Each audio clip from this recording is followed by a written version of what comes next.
সুদূর প্রবাসে থেকে এই বাংলাদেশের মাটি ও মানুষের কথা চিন্তা করে বারবার আমাদেরকে দিয়ে মাঠে গণতন্ত্র প্রতিষ্ঠা করার জন্য আন্দোলন সংগ্রামে ওনার ভূমিকা ছিল অপরিসীম। কিন্তু দুজনের ক্ষেত্রে যে সফলতা অর্জন করেছেন সেই দুই সফল ব্যক্তির সন্তান কিন্তু তারুণ্যের অহংকার তারেক রহমান। চট্টগ্রাম মহানগর স্বেচ্ছাসেবক দলের নবগঠিত কমিটিতে নিয়োগপ্রাপ্ত নেতাদের সংবর্ধনা প্রদান করেছেন ফেনী জেলা জাতীয়তাবাদী ফোরাম চট্টগ্রাম। সোমবার বিকাল 5টায় আগ্রাবাদের একটি অভিজাত রেস্টুরেন্টে আয়োজিত এই অনুষ্ঠানে সংগঠনের 4 নেতা সিরাজুল ইসলাম ভূঁইয়া, এন মোহাম্মদ রিমন, ইঞ্জিনিয়ার নুরুজ্জামান শিমুল ও সাজ্জাদ চৌধুরীকে সংবর্ধনা দেওয়া হয়।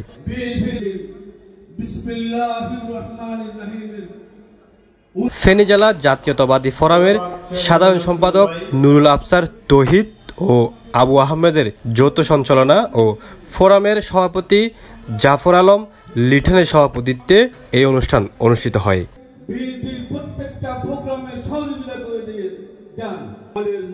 এ সময় প্রধান অতিথি হিসাবে উপস্থিত থেকে চট্টগ্রাম মহানগর বিএনপির বিপ্লবী সদস্য সচিব নাজিমুর রহমান বলেন, চট্টগ্রামের রাজনীতিতে ও সামাজিক আন্দোলনে ফেনী জেলা জাতীয়তাবাদী ফোরাম দীর্ঘদিন অগ্রণী ভূমিকা পালন করেছে। তারা ফ্যাসিস্ট শেখ হাসিনার বিরুদ্ধে আন্দোলনে 17 বছর একক কিংবা যৌথভাবে রাজপথে ছিলেন। তারা তাকে জীবনে কখনো ছোট করে কথা বলতে পারবে না। তাকে সম্মান, ইজ্জত, ভালোবাসার দৃষ্টিতে, শ্রদ্ধার দৃষ্টিতে কথা বলবে। আর আমাদের আজকে যে এই নেতাকে নিয়ে কথা বলেছে, একটা জিনিস মনে রাখবেন, এই নেতাকে আমরা জিয়াউর রহমানের পূর্বের হিস্ট্রি, রাষ্ট্রপতি হওয়ার আগে পূর্বের হিস্ট্রি জানি না, অথবা বেগম খালেদা জিয়াকে আমরা শুধুমাত্র জিয়াউর রহমানের স্ত্রী হিসেবে চিনি, তার বাবার কুলকে আমরা চিনি না। কিন্তু দুজনের ক্ষেত্রে যে সফলতা অর্জন করেছেন সেই দুই সফল ব্যক্তির সন্তান কিন্তু তারুণ্যের অহংকার তারেক রহমান। সুতরাং সে কোন পর্যায়ের, কত বড় মাপের দেশপ্রেমিক, কত বড় মাপের সততার সহিত দেশকে পরিচালনা করতে পারবে, এটা যদি আপনারা একটু চিন্তা করেন, সেটা আমাদের কল্পনার বাহিরেরও বিষয় হবে বলে আমার একটি দৃঢ় বিশ্বাস।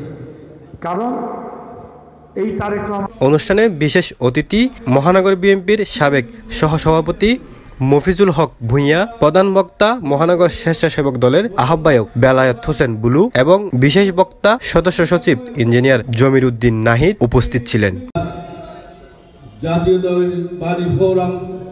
ফেনী জেলা জাতীয়তাবাদী ফোরাম দীর্ঘদিন ধরে চট্টগ্রামের জাতীয়তাবাদী রাজনীতিতে অগ্রণী ভূমিকা রেখেছে। তাদের অবদানকে স্বীকৃতি জানিয়ে বিএনপি ও অঙ্গ সংগঠনের গুরুত্বপূর্ণ পদে স্থান দেওয়া হচ্ছে বলে জানান অনুষ্ঠানের আগত অতিথিবৃন্দরা। আপনারা তাদেরকে ভালো করে জানেন যে আজকে শুধু স্বেচ্ছাসেবক দলের যুগ্ম হয়েছে তা না, সিরাজুল ইসলাম ভূঁইয়া সিরাজ ছাত্র রাজনীতি থেকে আমার সাথে রাজনীতি করেন এবং আমাদের রিমন অত্যন্ত পরিশ্রমী এবং সফল ছাত্র নেতা ছিলেন ও ছাত্র দলের পলিটিক্সও রাজনীতি আমার সাথে করেছেন। এরপর আমাদের কোতোয়ালি থানার স্বেচ্ছাসেবক দলের উনি সফলতার সহিত দায়িত্ব পালন করেছেন এবং একজন সফল নেতা হিসেবে তাকে আমরা এখানে এনেছি। এবং শিমুলও গত 15টি বছর আন্দোলন সংগ্রামে ছিল। তার মানে আমরা এখানে আপনারা যে ডিস্ট্রিক্টের যারাই আসেন না কেন, যারা রাজনৈতিক মনে হয় তাদেরকে প্রদান করতে হলে তাদের রাজনৈতিক ভূমিকা থাকতে হয়। ফেনী বলেন, লক্ষ্মীপুর বলেন, তারপরে নিজের নোয়াখালী বলেন, চট্টগ্রামে একটা টিম থাকে।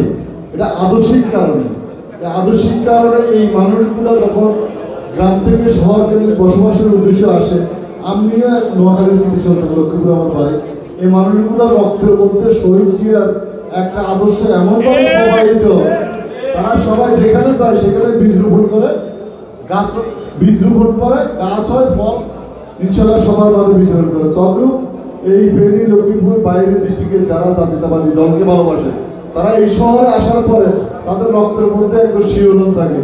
এ সময় সংবর্ধিত নেতারা তাদের বক্তব্যে মহানগর বিএনপির প্রতি কৃতজ্ঞতা প্রকাশ করেন এবং আগামীতে ঐক্যবদ্ধ থেকে দলীয় কর্মসূচিতে সক্রিয় থাকার অঙ্গীকার ব্যক্ত করেন।